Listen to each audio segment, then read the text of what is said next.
मुझा प्यारा साफ़ी भाइर ऐं मुझे शहर जा मुझा मालिक मुहफ़िज़ साबित थींदड़ मोज़िज़ कंबर वासिन के अस्सलाम वालेकुम।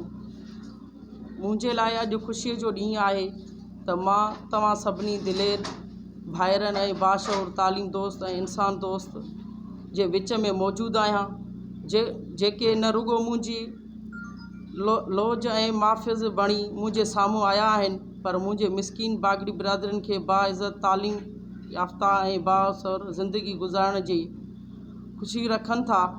मुंहिंजे शहर कंबर मूंखे बागड़ी बिरादरी जे पिनण वारे ॿारनि खे पढ़ाइण लाइ पिनण वारी औरतुनि खे हुनुर सेखारण लाइ इदारा ठाहे ॾिना। अफ़सोस उन ॻाल्हि ते आहे त जेके चंद लोफर क़िस्म जा माण्हू असांजे हिन कम खे बर्दाश्त नथा करे सघनि उन्हनि बार बार सोशल मीडिया ते मुंहिंजी तज़लील त कई पर मां हिकु न्याणी उन्हनि सभिनी लाइ बि दुआगो आहियां जेके माण्हू सोशल मीडिया ते मुंहिंजे लाइ ग़लति बयान लिखनि था। उन्हनि लाइ बि दुआ थी करियां त मालिक साईं उन्हनि जी न्याणियुनि जी बि इज़त सलामत रखे। उन्हनि ख़िलाफ़ कॾहिं बि साइबर क्राइम तहत केस दाख़िल करणु नाहे सोचियो पर जे सफ़ा मजबूर कंदा त ईअं बि थी सघे थो त उन्हनि सोशल मीडिया जे गारियलनि ऐं आख़िरकार सोशल मीडिया खां ॿाहिरि अची करे रूबरू तज़लील बि कई मुंहिंजी जंहिं ते मां मायूस थी फ़िलाई इदारा बंदि करण जो फ़ैसिलो कयो। जंहिं कंबर जे बाशऊर शहरनि तालीम दोस्त इंसान दोस्त सिंध जी बाशऊर इंसान दोस्त मूंखे हिकु इदारा ठाहिण में अमानत तौरु मुंहिंजे हथनि में ॾिना हुया।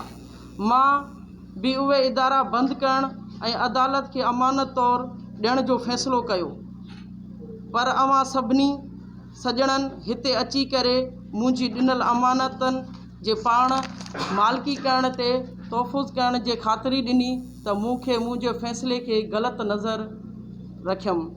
असांजे कंबर शहर जे MP नवाब सरदार ख़ान चांडियो साहब मूं सां राब्ते में आयो ऐं टीम बि मोकिलियईं रूबरू मुलाक़ात करे मुंहिंजे मथे ते हथु रखी मुंहिंजी मालिकी जी ख़ातिरी कराई।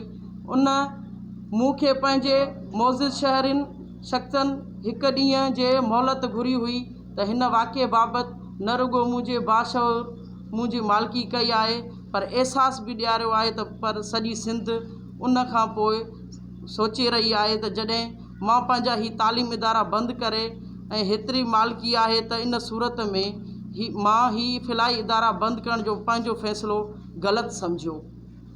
उन फ़ैसिले ते अमल बि न करियमि इन पंहिंजो जारी रखंदसि। अॼु हिते ख़ुशीअ जे मौक़े ते सम्झां थी त हिते शहर जा वारिस मौजूदु आहिनि असांजे मज़लूम अवाम जो आवाज़ बणिजी कंबर जी बाशऊर साफ़ी ऐं मौजूदु आहिनि जीअं मां पंहिंजे हिन समूरे वारसनि खे चवणु ऐं पंहिंजे लाइ हुकुम सम्झी पंहिंजो फ़ैसिलो ग़लति तस्लीम करे वरितो आहे। अहिड़ी तरह मां हिते अपील करणु चाहियां थी असांजे सहाफ़ी अलॻि अलॻि ग्रुपनि में वेही करे मां न्याणी हथ ॿधी सभिनी सहाफ़ी भाइरनि खे अपील करियां थी त तव्हां सभु बाशऊर सहाफ़ी पाण में हिकु थी अव्हां सभिनी मुंहिंजे वारिस आहियो। तव्हांजूं लख महिरबानियूं। मालिक साईं अव्हां खे ख़ुशि रखंदो। वॾी महिरबानी। जी सिंध।